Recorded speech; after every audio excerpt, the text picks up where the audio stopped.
Hey everyone.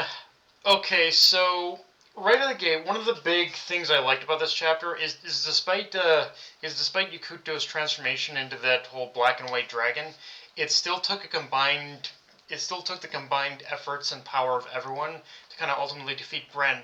Again, despite the obvious route Mashima could have gone of just having Yakuto dust Bren with his new form, and honestly, on top of that, it does feel like this chapter really kind of tried to hammer home the point that this is the turning point where Class F does kind of come together as a team. Like they really are starting to kind of transform that team dynamic, and less so of being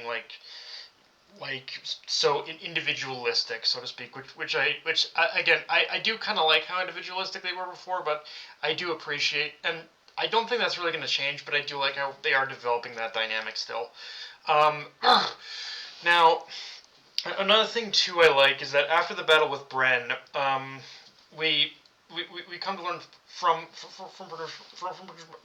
Magumagi that yes, the despite all that, the curse still is a problem. Although I will say, even though it wasn't stated outright in this chapter, I do think Yakuto still probably has warded himself a little more time, we a little more time, just not a whole lot more time. Uh, we even get a name to go with the curse now, which is the Lukula Saddam curse. So fingers crossed that Magumagi explaining what it is to us. But I don't know if we're gonna get at from the leaks from the little tiny bit I did read of next chapter, like it doesn't look like that's going to be the case. Now the other now at the end of the chapter though is where things really take that huge turn because got but by the time Bren basically but by the end of the chapter and with Bren's death, God becomes aware of his death and assumes that yeah, well, he's not gonna, and and right now he basically does.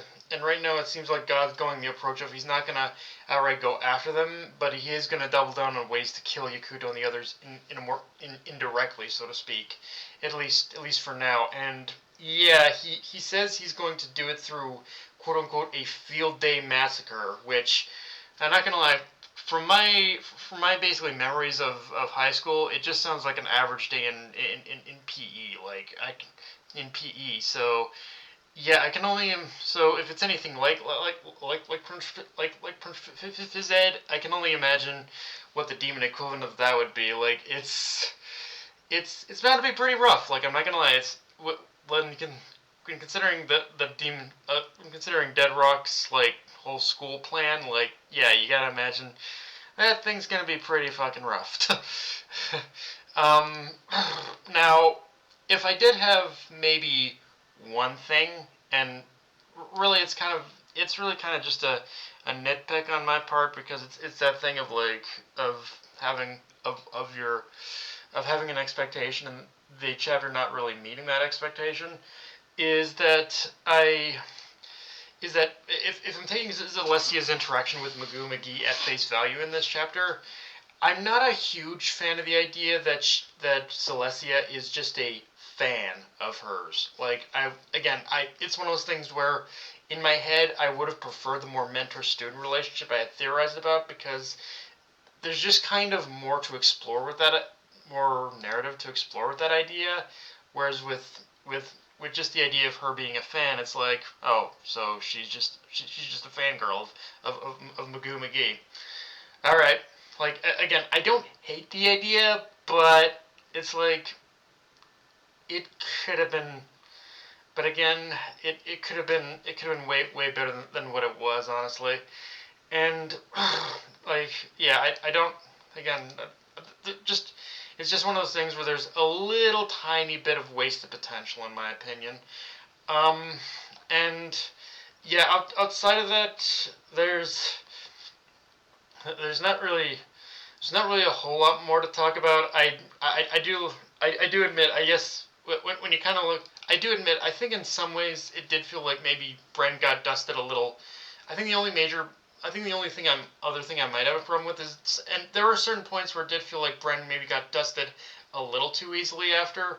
Uh, with a little too easily, but it's one of those things as well where I think I realized Bren was very much a heavy hitter type fighter. Like if we're using MMORPG terms, he was kind of like he was very much like he was very much like a well, like a ground and pound type of boss. So yeah, it's one of those things where he could have fought a little bit back a little bit more, but I do like I still I still like how the fight itself all played out. But yeah, guys, that's pretty much all I got for this review. If you enjoyed the video, like, comment, subscribe. Follow me on Twitter, Analyst Crunchyroll, push the notification bell, the subscribe button, and just share the video around, guys. Dark Knight everyone, signing off. Later, everyone.